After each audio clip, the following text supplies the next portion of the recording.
रामैया को उसी गांव में खुद का एक खेत होता था। उस खेत में वो फसल उगाता था और उससे आए हुए पैसों से अपना घर चलाता था।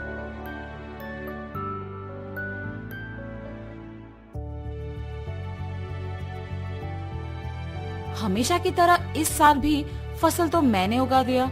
अब गर्मी की मौसम शुरू होने वाली है, जल्द ही तरबूज के बीज डालने पड़ेंगे। ऐसे सोचकर तरबूज के बीज लेके अपने खेत की ओर जाता है। अरे रे, मैं तो भूल ही गया कि इस साल गांव में पानी नहीं है। मुझे अपने खेती के लिए पानी कहीं से भी लाना होगा, वरना इस साल मैं अपना घर नहीं चला पाऊंगा। ऐसे अपने आप में सोचते हुए दुखी होता है। इतने में उसके पड़ोसी खेत का मालिक विश्वनाथ रामैया को देख उसके पास आता है। अरे रामैया, इतना क्या सोच रहे हो कि मेरा आना भी देखा नहीं तुमने? विश्वनाथ, तुम्हें तो पता है कि मैं हर साल चावल के फसल के बाद तरबूज उगाता हूँ, मगर इस साल गांव में पानी ना होने के कारण मैं तरबूज नहीं उगा सकता हूँ। मैं अपना घर कैसे चलाऊंगा? क्या तुम पानी के बारे में इतना सोच रहे हो? उसमें क्या है, इस सारे गांव में सिर्फ मेरे ही खेत में तो मोटर है। मेरे मोटर का उपयोग करके तुम हमेशा की तरह अपने खेत में तरबूज उगाओ। मैं तुम्हारा एहसान कभी नहीं भूल सकता हूँ। ऐसे कहकर उसके खेत में मौजूद मोटर के सहायता से पानी का उपयोग करके तरबूज उगाता है। कुछ ही महीनों में उसके खेत में तरबूज अच्छे उगते देख बहुत खुश होता है।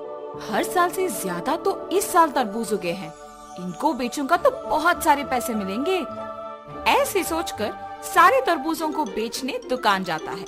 वहाँ दुकानदार तरबूजों को लेके पैसे देता है। ये सब उसी दुकान के पास मौजूद विश्वनाथ देखता है। रामैया को तरबूज की फसल उगा के बहुत सारे पैसे मिले हैं। मेरे पानी देने के वजह से ही ये उसके लिए मुमकिन हुआ है, इसीलिए आए हुए पैसों में आधा हिस्सा मुझे मिलना चाहिए। इसके बारे में मुझे रामैया से पूछना होगा। रामैया, मेरे पानी देने के वजह से ही तो तुम इतने तरबूजों को उगा सके हो। हाँ, आपने सच ही कहा है। उस दिन आपने अगर पानी नहीं दिया होता तो आज मेरे हाथों में पैसे नहीं होते। अगर मैं तुम्हें पानी नहीं देता तो तुम्हारे पास आज पैसे नहीं होते ना। मतलब तुम्हारे हाथ में जो पैसे हैं उसमें आधा हिस्सा मुझे मिलना चाहिए ना। ठीक है जी, आपको सिर्फ इन पैसों में आधा हिस्सा चाहिए ना। लीजिए, आप ही की वजह से तो ये मेरे पास आए हैं। ऐसे खुशी से पैसे देता है। मैंने सोचा कि तुम पैसे नहीं दोगे, लेकिन तुमने मेरा एहसान वाकई चुका दिया। मेरे पूछने पर बिना सोचे तुमने पैसे बस दे दिया। तुम अगर ऐसे ही रहोगे तो तुम्हारी अच्छाई ही तुम्हें नष्ट कर देगी। ऐसे कहकर पैसे लेके वहाँ से चले जाता है। अब मेरे पास कुछ ही पैसे बचे हैं, इनके साथ मुझे कोई व्यापार शुरू करना होगा, मगर कौन सा? ऐसे सोचते रहता है। इतने में ही बगल में उसे एक आदमी कटे हुए तरबूज एक बंडी पे बेचते हुए नजर आता है। प्यास लग रहा है, एक तरबूज का टुकड़ा खाऊंगा। उस तरबूज वाले के पास जाता है और पूछता है, बाबू, एक तरबूज का टुकड़ा मिलेगा? जी हाँ। एक तरबूज का टुकड़ा कितने का है? सिर्फ 5 रुपए है जी। एक तरबूज का टुकड़ा 5 रुपए का है? एक पूरा तरबूज तो बहुत कम पैसों में मिल जाएगा। मैं मेरे पास के सारे पैसों से तरबूज खरीदूंगा और उन्हें ऐसे टुकड़े बना के बेचूंगा। ऐसे मुझे बहुत पैसे मिलेंगे।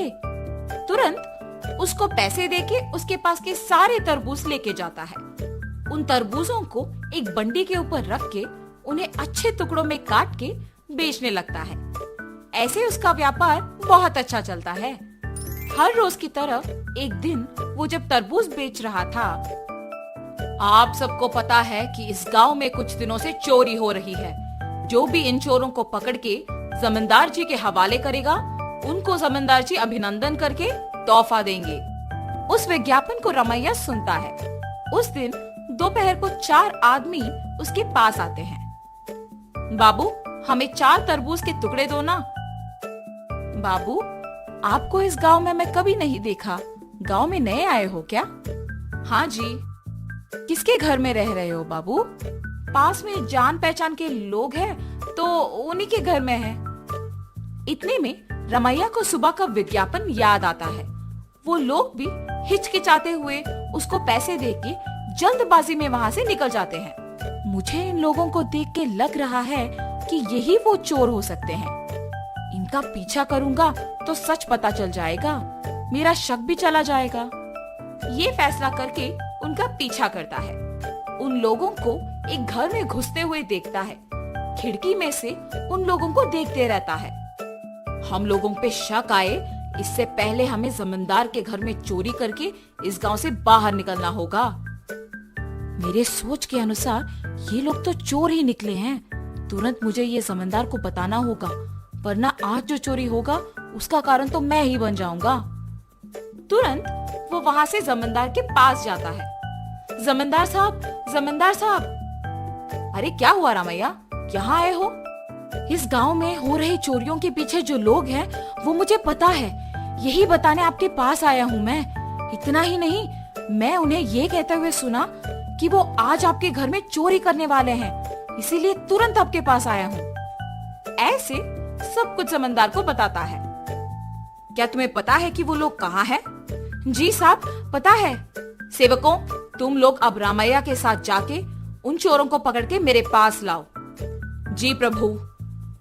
जमींदार के आज्ञा के अनुसार सेवक उन चोरों के घर जाके उनको पकड़ के जमींदार के पास लेके आते हैं। उन चोरों को पकड़ने के लिए गांव वालों के सामने रमैया का अभिनंदन किया जाता है और जमींदार उनके वचन के अनुसार उनके जायदाद में एक हिस्सा उसको देते हैं।